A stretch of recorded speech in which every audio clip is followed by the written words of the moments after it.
तो जी छात्रों, आपके यहाँ पे डिमांड पर क्लास आपके सेवन का यहाँ पे देखिए मैं आपका अर्धवार्षिक मूल्यांकन 2022-23 का विषय आपका देखिए हिंदी का पहला पेपर आपको यहाँ पे कब आपको होगा। आपको यहाँ पे 7 नवंबर का पेपर आ चुका है। देखिए 7 नवंबर को आपका पहला पेपर यहाँ पे हिंदी का होने वाला है और पूरा पेपर आपको मैं यहाँ पे दिखाने वाला हूँ इस वीडियो में। देखिए टोटल बात करें तो आपका यहाँ पे जो आपका यहाँ पे टाइम टेबल आपका आ चुका है। आपका यहाँ पे 3 घंटे का पेपर है, परीक्षा अवधि आपका 3 घंटा। और इसके बाद देखिए प्रश्नों की संख्या इस बार आपके टोटल आपके 22 होंगे और आपके पूर्णांक की बात करें तो आपके 50 नंबर का इस बार आपका पेपर होने वाला है। तो आज के इस वीडियो में देखिए मात्र आपके पास 2 से 3 दिन का समय है, फटाफट अच्छे से रट लो। यकीन मानो छात्रों, आप यदि ये पूरा पेपर कर लेंगे। देखिए टोटल आपके 22 क्वेश्चन है और आज के इस पेपर में मैं आपको टोटल यहाँ पे आपको देखिए टोटल इसमें आपको मैं 22 क्वेश्चन आपको दिखाने वाला हूँ। टोटल आपका यहाँ पे लास्ट क्वेश्चन आपका 22वां देखिए रसों तथा उसके स्थानीय भाव। ठीक है, तो आपका यहाँ पे 5 नंबर क्वेश्चन है। आपको एक एक क्वेश्चन आज के इस वीडियो में कवर करेंगे। फटाफट आपको यहाँ पे सारे क्वेश्चन कॉपी पर लिखकर आपको याद करना है, क्योंकि आप यदि टॉपर बन पाएंगे तो आप यहाँ पे जीत मिडिल क्लास चैनल से ही आप बन पाएंगे। चलिए इस वीडियो को स्टार्ट करते हैं। देखिए सबसे पहले आपका यहाँ पे आएगा वर्कशीट पे। देखिए सारा क्वेश्चन पेपर आपको यहाँ पे क्या करना है, आपको ये जो आपका वर्कशीट मिलेगा इसी में आपको आंसर करना है। ठीक है, अलग से कॉपी पर आपको नहीं लिखना है। देखिए लिखा है वर्कशीट में दिए गए प्रश्नों के उत्तर, वर्कशीट में प्रश्नों के नीचे आगे दिए गए स्थान पर निर्देश के आंसर आपको भरना है। ठीक है, देखिए क्या लिखा है, आपके 1 से लेकर 10 तक के क्वेश्चन आपके इसमें बहुविकल्पीय रहेंगे, है ना। तो पहला क्वेश्चन लिखा है, प्रश्न को पढ़कर नीचे दे आपको सही विकल्प चुनकर लिखना है। पहला क्वेश्चन, डेंगू के समान आपके लक्षण क्या है। तेज बुखार है, पीठ में दर्द है, त्वचा पर दाने हैं, मुंह और नाक में खून आना। तो आपको बताना है इसमें से क्या क्या होगा। डेंगू के लक्षण की बात करें तो आपका इसमें राइट आंसर आपको बताना पड़ेगा क्या होगा।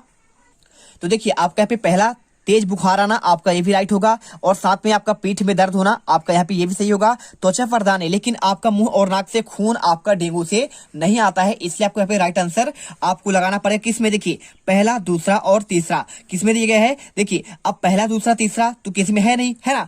तो आपको यहाँ पे सिंपल समझना पड़ेगा कि आपका यहाँ पे राइट आंसर पहला और आपका यहाँ पे दूसरा आएगा। डेंगू में आपका त्वचा पर दाने नहीं आएंगे, मात्र आपको पीठ में दर्द होगा और तेज बुखार आएगा। राइट आंसर आपको यहाँ पे ए नंबर आपको कर देना है। ठीक है, आप यहाँ पे आंसर लिख दीजिएगा तेज बुखार और पीठ में दर्द। और इसके बाद देखिए यहाँ पे क्वेश्चन आपका दूसरा आता है। क्या लिखा है इसमें, लिखा है आपका यहाँ पे सामूहिक और सांस्कृतिक शब्द में आपका समानता का आपका आधार क्या है। पहला आपका पर्यायवाची होना, एक ही उपसर्ग होना, या फिर एक ही प्रत्यय का होना, या फिर विलोम आपका शब्द होना। अब देखिए इसकी आंसर की बात करें तो सामूहिक और सांस्कृतिक शब्द में आपका समानता आपका क्या है, आपका एक ही आपका यहाँ पे देखिए समूह लिखा है और इसमें सम लिखा है। ठीक है, तो सम और इसमें आपका लिखना पड़ेगा इसमें है क्या, तो आपको इसमें बताना पड़ेगा।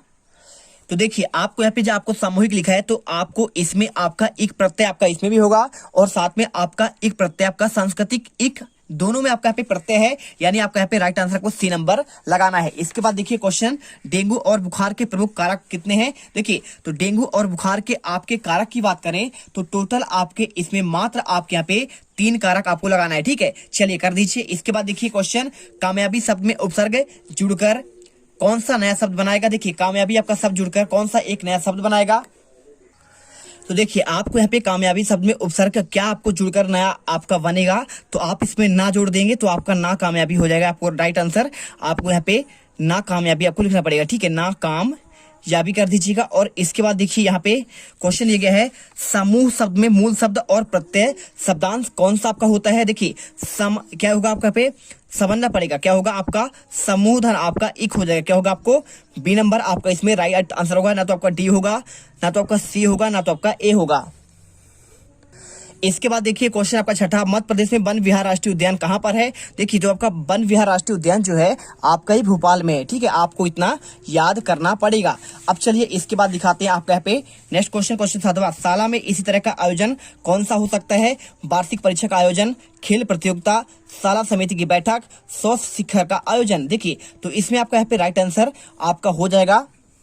तो आप इसमें कमेंट करके बताइए कि आपका वार्षिक परीक्षा का आयोजन होता है, या फिर आपका खेल प्रतियोगिता होता है, या फिर आपका शाला समिति का बैठक होता है। इसका आंसर आप यहाँ पे कमेंट करिए। और इसके बाद देखिए क्वेश्चन आपका आता है 8वां, डेंगू के आपका मुख्य कारक क्या है। तो देखिए डेंगू का आपका जो मुख्य कारक होता है आपका इसमें संक्रमित मनुष्य होगा। ठीक है, राइट आंसर आपका यहाँ पे ए नंबर होगा। और इसके बाद देखिए ना तो आपका यहाँ पे संक्रमित मक्खी होगा, ना तो आपका संक्रमित मधुमक्खी।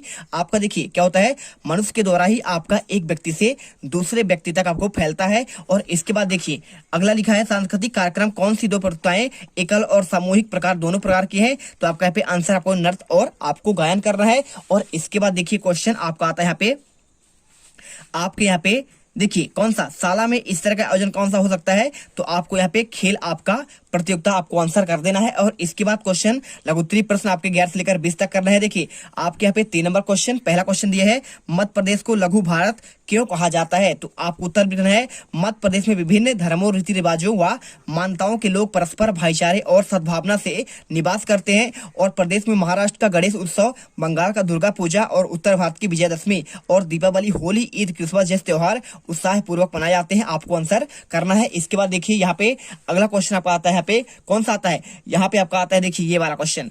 देखिए वर्षा ऋतु आपको अच्छी क्यों लगती है? आंसर लिख दीजिए। वर्षा ऋतु अच्छी इसलिए लगती है कि वर्षा ऋतु में जब बारिश की बूंदें धरती पर पड़ती है तब उसकी सौंधी सौंधी खुशबू मन में आनंद का भाव उत्पन्न कर देता है और धरती के चारों ओर हरियाली फैल जाती है। लीजिए आपका यहाँ पे फैल जाती है, ठीक है, आप लिख दीजिए यहाँ पे फैल जाती है।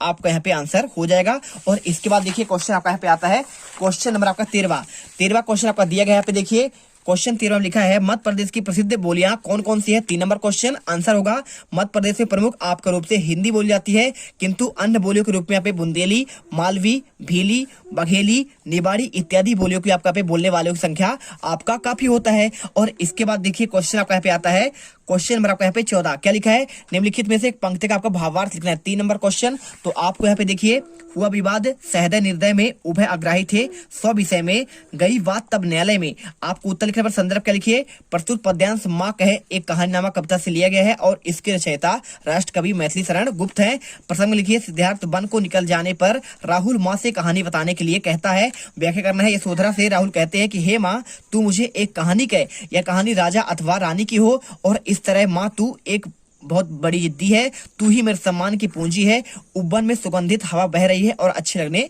वाली कहानी बता रही है। और इसके बाद देखिए क्वेश्चन का 15वां मेरी भावना कविता में कवि के अनुसार किसकी सेवा करनी चाहिए? 3 नंबर क्वेश्चन आंसर यहाँ पे होगा हमें जीवों के प्रति मित्रता और दया की भावना रखनी चाहिए और दुष्ट निर्दयी वह गलत रास्ते पर चलने वालों के प्रति साम भाव रखनी चाहिए। साथ ही कभी दीन दुखियों पर हमेशा सेवा भावना रखने की बात कह रहे हैं, ठीक है, आंसर कर दीजिए। और इसके बाद देखिए क्वेश्चन आपका यहाँ पे 16वां आता है। 16वां क्वेश्चन आपका यहाँ पे दिया गया है। देखिए क्वेश्चन में आपका दिया गया है निम्नलिखित में आपको मुहावरे का आपको वाक्यों में प्रयोग करना है, ठीक है। तो ये आपका यहाँ पे 3 नंबर क्वेश्चन है। देखिए तो आपको 3 नंबर क्वेश्चन कैसे करना है? आपको यहाँ पे देखिए पहला लिखा है, यहाँ पे देखिए क्या लिखा है, दांतों तले अंगुली दबाना और दूसरा आपका पे हार न मानना। तो देखिए पहले लिखिए दांतों तले अंगुली दबाना, क्या आंसर करेंगे? तो इसका आपका मतलब होता है दंग रह जाना अथवा हैरान हो जाना।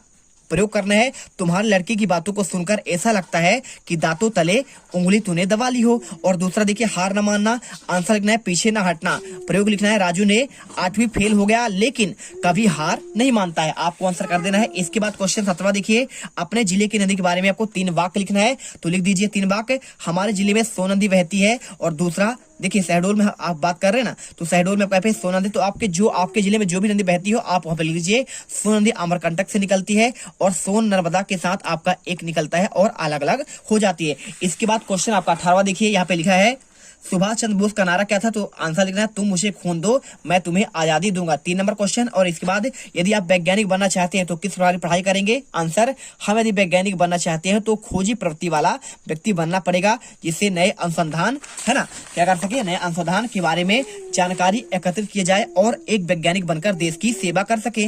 और क्वेश्चन 20वां देखिए निम्नलिखित आपको सामासिक पदों का विग्रह करना है। देखिए पहला राजपुत्र, देशभक्ति, देश निकाला। 3 नंबर क्वेश्चन है, आपको 3 करना पड़ेगा। तो समास का विग्रह राजपूत का होगा राजा का पुत्र हो जाएगा, ठीक है, राजपूत होगा राजा का पुत्र। और देशभक्ति हो जाएगा देश के लिए आपका भक्ति। और तीसरा देश निकाला हो जाएगा देश के लिए निकाला, ठीक है। और इसके बाद देखिए आपको यहाँ पे मिलेगा, यहाँ पे क्वेश्चन आपको जो मिल जाएगा, यहाँ पे देखिए क्वेश्चन आपका दिया गया है इसमें